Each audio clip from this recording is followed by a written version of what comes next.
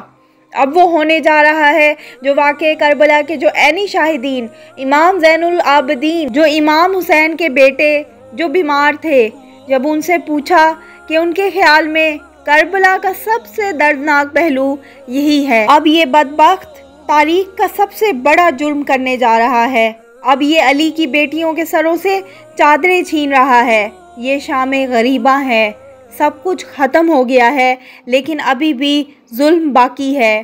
امام کی بیٹی جن کا نام سکینہ تھا بہت کم سن تھیں، اب بدبختوں نے جناب سکینہ کے کانوں کی بالیاں نوچیں، جس سے معصوم بچی کے کانوں سے خون بہہ رہا ہے۔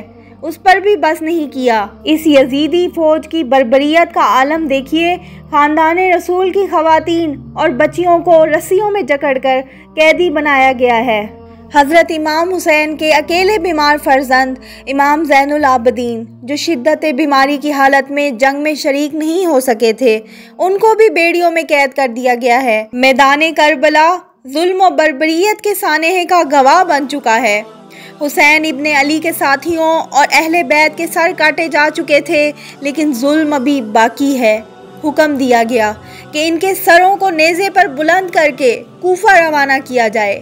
ایک ایک کر کے شہداء کے سر نیزوں کی انیوں پر چنے گئے۔ دفنانے کی اجازت دیے بغیر ظالم اہل بیت کو کوفہ روانہ کرنا چاہتے تھے۔ کربلا شام غریبہ کی بعد کی شام 11 محرم کو حکم ہوا، حسین کا سر نیزے پر رکھ کر اہل بیت کو قیدی بناؤ اور کوفہ روانہ کرو۔ جناب زینب، جناب ام کلثوم، جناب باب، جناب سکینہ، سب بیبیاں کجاوے کے بغیر اونٹوں پر سوار ہیں۔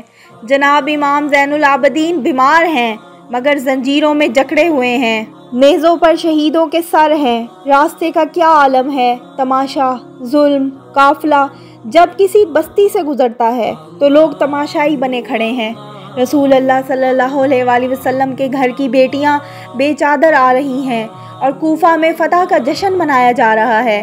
داستان آگے بڑھتی ہے، بازار کا مرحلہ طے ہوا، دربار کا مرحلہ آتا ہے۔ یہاں یزید کا جو نمائندہ ہے اس کا نام ہے عبید اللہ بن زیاد، کوفے کا گورنر ہے۔ اب دربار کا کیا منظر ہے، امام حسین کا سر سامنے رکھا اور وہ ظالم مسکرا رہا ہے۔ ابن زیاد نے بی بی زینب سے کہا کہ کیسا لگا انجام حسین کا، تم نے خدا کو کیسا پایا؟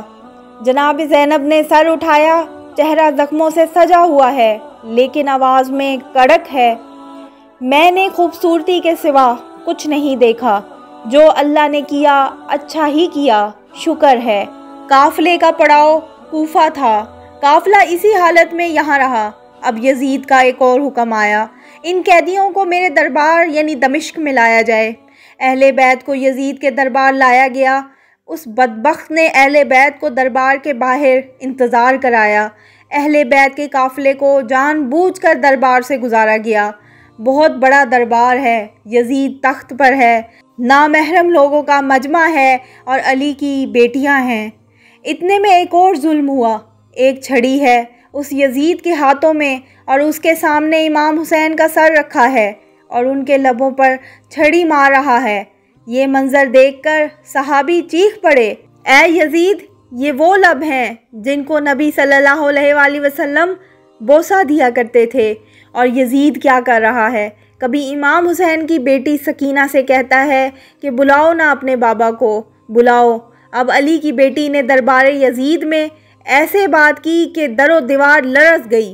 تو نے یزید یہی گمان کیا کہ زمین و آسمان کے راستے ہم پر بند کر کے ہمیں قیدی بنا دیا، تیری عزت میں اضافہ ہو گیا تو نے دیکھا کہ دنیا تیرے حکم کی پابند ہے اور تو خدا کو بھول گیا۔ انصاف کا تقاضا ہے، نہ تو اپنی عورتوں یعنی کنیزوں کو پردے میں رکھے اور دختران رسول کو قیدیوں کی صورت میں پھراتا رہے۔ تو بہت جلد اپنے انجام کو پہنچے گا۔ تو اس وقت التجا کرے گا کہ کاش میرے ہاتھ شل ہو جاتے اور میری زبان تنگ ہو جاتی اور میں وہ نہ کہتا جو میں نے کہا اور جو میں نے کیا۔ اے یزید، یہ تو انقلاب زمانہ نے یہ نوبت پہنچا دی ہے کہ میں تجھ سے بات کر رہی ہوں، ورنہ میں تجھے اس قابل نہیں سمجھتی کہ تجھ سے بات کروں۔ اے یزید، پوری کوشش کر لے، ساری جدوجہد کر لے، تو ہمارے ذکر کو فنا نہیں کر سکے گا۔ یزید نے کہا، ان کو قید میں ڈال دیا جائے۔ قید کیسی ہے؟ تنگ، اندھیری، ٹوٹی پھوٹی، جہاں رات کے وقت نہ کوئی چراغ ہوتا ہے اور نہ ہی کوئی کھانے کا انتظام ہوتا ہے۔ اور جناب سکینہ، کون جناب سکینہ؟ جن کو نیند صرف بابا کی آغوش میں آتی ہے۔ امام کی وہ بیٹی اسی قید خانے میں روتے روتے انتقال فرما گئیں۔ ان کا آخری آرام گاہ بھی وہی قید خانہ بن گیا۔ دن گزرتے گئے، اب وہ لمحہ آیا کہ محسوس ہونا شروع ہوا، عوامی سطح پر رائے بدل رہی ہے، لوگ بات کر رہے ہیں۔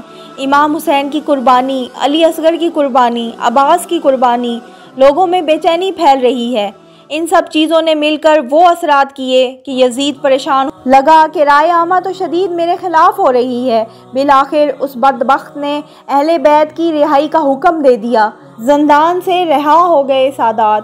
اسی طرح واقعہ کربلا کے بعد یاد کربلا کی پہلی محفل جناب زینب پر عجب غربت کے عالم میں شام میں ہوئی۔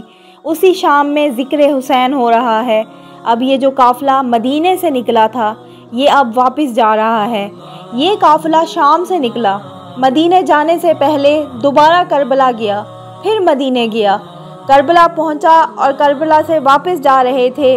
قافلہ مدینہ کس عالم میں نکلا تھا، یہ قافلہ مدینے سے اب کس حال میں مدینہ واپس جا رہا ہے۔ اب یہ قافلہ مدینے کی طرف روانہ ہو رہا ہے۔ اب مدینے میں کیا ہو رہا ہے؟ مدینے میں بغاوت ہو رہی ہے، لوگ متنفر ہو رہے ہیں، یہاں تک کہ سب کچھ سننے اور دیکھنے کے بعد لوگوں میں جذبات یزید کے خلاف اتنے بڑھ گئے ہیں کہ انہوں نے اس کا اعلان اظہار شروع کر دیا ہے۔ یہاں تک کہ لوگوں نے یزید کی بیعت توڑنے اور اس کو معزول کرنے کا اعلان کر دیا ہے۔ مدینے میں جو یزید کا نمائندہ تھا اس کو نکال دیا گیا ہے۔ یزید کے ظلم ابھی تک ختم نہیں ہوئے۔ یزید نے یہ جب سنا مدینے میں یہ عالم ہو گیا ہے، اس نے یہ خبر سن کر مدینے والوں کو سبق سکھانے کا فیصلہ کیا۔ اس نے ایک اور لشکر تیار کیا، سپہ سالار کو حکم دیا کہ مدینے میں داخل ہو جاؤ اور جو بھی لوگ کہہ رہے ہیں ان سب کو کچلو، اگر مزاحمت کریں تو خون بہانے سے نہیں رکنا۔ اس کو ابھی بھی چین نہ آیا۔ یزیدی فوج نکلی ہے، مدینے کے پاس آئی ہے، ایک مقام پر مدینے کے مدافعین سے جا ٹکرائی ہے۔ اہل مدینہ، صحابہ کے بیٹے، تابعین، سب پر ظلم ڈھائے گئے۔ یزید نے ان ہدایات کے ساتھ یہ لشکر بھیجا تھا کہ مدینے کا حرم 3 دن تک تم پر حلال ہو گیا، جو چاہے کرنا، میری طرف سے تم سے کوئی نہیں پوچھے گا۔ ہزاروں تابعین اور کئی سو صحابہ شہید کیے گئے۔ واقعہ کربلا کے بعد مسجد نبوی میں اذان معطل کر دی گئی، مسجد نبوی کی حرمت پامال ہوئی، نمازیوں کو قید کیا گیا، 3 دن تک قتل و غارت ہوا، لوٹ مار ہوئی۔ پھر کیا ہوا؟ یہ بدبخت یہاں بھی نہ رکا۔ یزید نے اب لشکر مکہ روانہ کیا۔ اس لشکر کو حکم دیا کہ اب مکہ پر بھی چڑھائی کر دو۔ یزیدی لشکر مکہ پہنچا۔ مکہ کے باہر سے پتھر پھینکے گئے، حملے شروع کیے گئے۔ یہ معاملہ اس حد تک گیا، مکہ کے اطراف سے مکہ پر حملہ آور ہو رہا ہے، آگ کے گولے پھینکے جا رہے ہیں، اور بدقسمتی سے ایک آگ کا گولہ خانہ کعبہ کے غلاف کی چھت پر جا گرا، جس سے کعبہ میں آگ لگ گئی۔ خانہ کعبہ کو نقصان پہنچا، جزوی طور پر کعبے کی عمارت کو نقصان ہوا۔ یہ بدبخت یزید، ابھی یہ حملے جاری تھے، اس دوران دمشق سے خبر آئی کہ یزید مر چکا ہے۔ یزید کی موت کی خبر سے لشکر کے سپہ سالار نے کہا کہ جس کے حکم پر ہم یہاں آئے تھے اب وہ نہیں رہا، اب ہم بھی مکے کا محاصرہ ختم کرتے ہیں، اور یزید کا لشکر واپس دمشق روانہ ہو گیا۔ اور یہ ہے داستان کربلا، جس دن تاریخ کا سب سے منفرد اور سب سے بڑا ظلم ڈھایا گیا۔ امام زین العابدین ساری رات رویا کرتے تھے۔ ان کے ایک خادم نے کہا کہ حضرت، آپ ساری رات ہی روتے رہتے ہیں، ایسا کیوں ہے؟ یہ بات سن کر آپ پھر رونے لگے، کہنے لگے یعقوب کا ایک فرزند گم ہو گیا تھا، یوسف، وہ پھر بھی مل گیا تھا۔ اس ایک کی جدائی میں رو رو کے 40 سال اپنی آنکھیں ختم کر دیں۔ کہنے لگے میرے دوست، میں نے اپنی آنکھوں کے سامنے اپنے سارے گھر کو ذبح ہوتے دیکھا ہے۔ میری آنکھ سے آنسو نہ ٹپکے تو کیا ٹپکے۔